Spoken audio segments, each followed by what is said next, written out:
The Jerusalem Gift Shop, 10% off everything. Coupon code ILTV.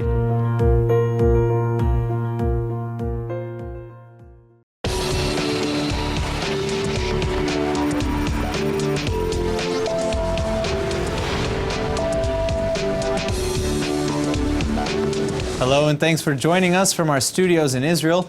I'm Aaron Porras here with ILTV's Morning Briefing.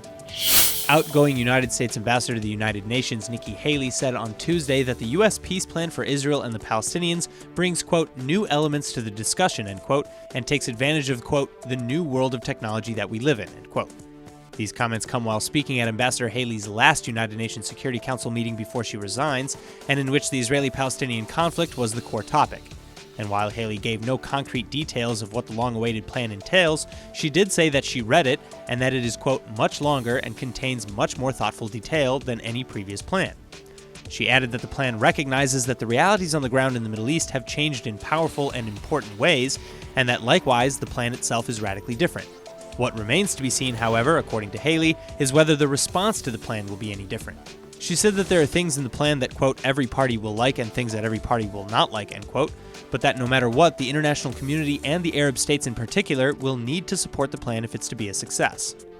Following the meeting, though, 8 European Union member states already warned United States President Donald Trump that his peace plan would undoubtedly fail if it did not adhere to a two-state solution based on the 1967 borders and with Jerusalem as the divided capital of both states. The countries reiterated their commitment to the, quote, internationally agreed upon parameters, end quote, saying that any plan that fails to recognize these parameters would risk being condemned to failure.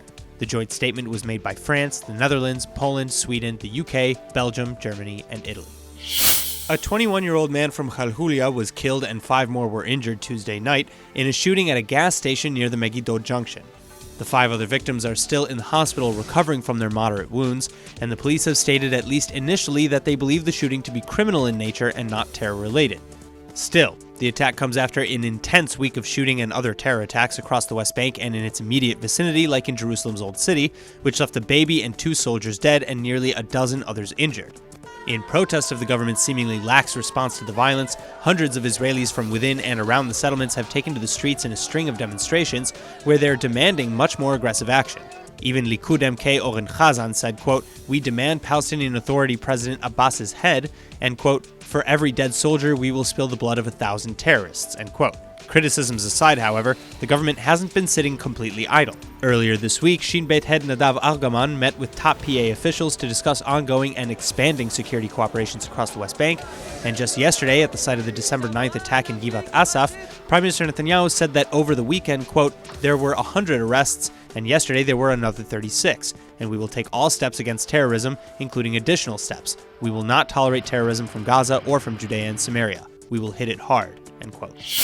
In other news, the United Nations Security Council is convening today to discuss the discovery of Hezbollah's cross-border attack tunnels.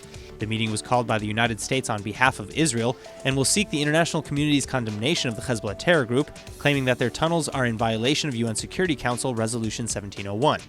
And then, in an additional boost to Israel's case, on Monday, UNIFIL also confirmed that at least 2 of the Hezbollah-dug tunnels do in fact cross into Israel's territory and violate the aforementioned ceasefire resolution. Meanwhile, along the border, the IDF said on Tuesday that Hezbollah's terrorists appear to be trying to seal off some of their cross-border attack tunnels as a result of Operation Northern Shield, which serves to expose them. The IDF released video footage of one of the 4 tunnels it has so far uncovered and said, quote, an attempt to block off the tunnel can be seen, which appears to be carried out by the terrorist organization HEZBOLLAH in recent days, end quote.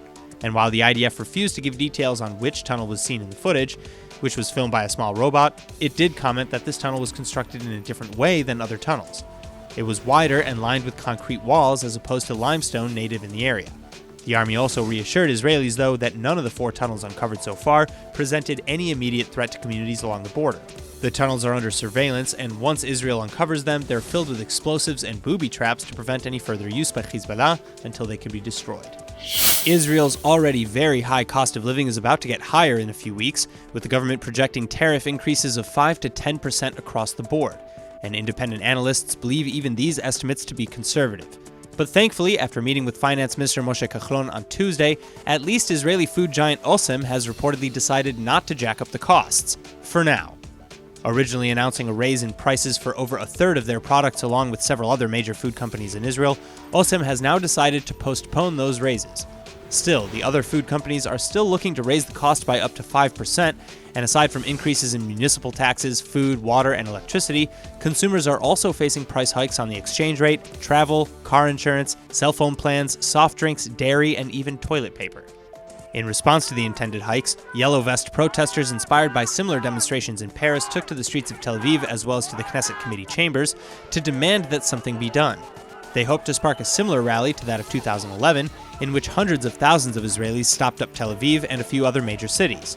After all, Israeli food prices alone are already nearly 20% higher than the OECD average.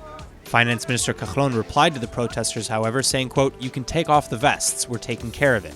In the last 3.5 years, the cost of electricity, water, and food went down. We subsidized daycare, opened savings accounts for all children, reduced social gaps, and marginal populations got the opportunity to live with much more. Also, salaries grew significantly by 12%, end quote. It's important to note, though, that many of these accomplishments were initiated through protests, too. That's all for now. I'm Aaron Porras, and see you later with our main daily broadcast from Israel at 2 p.m. Eastern Time.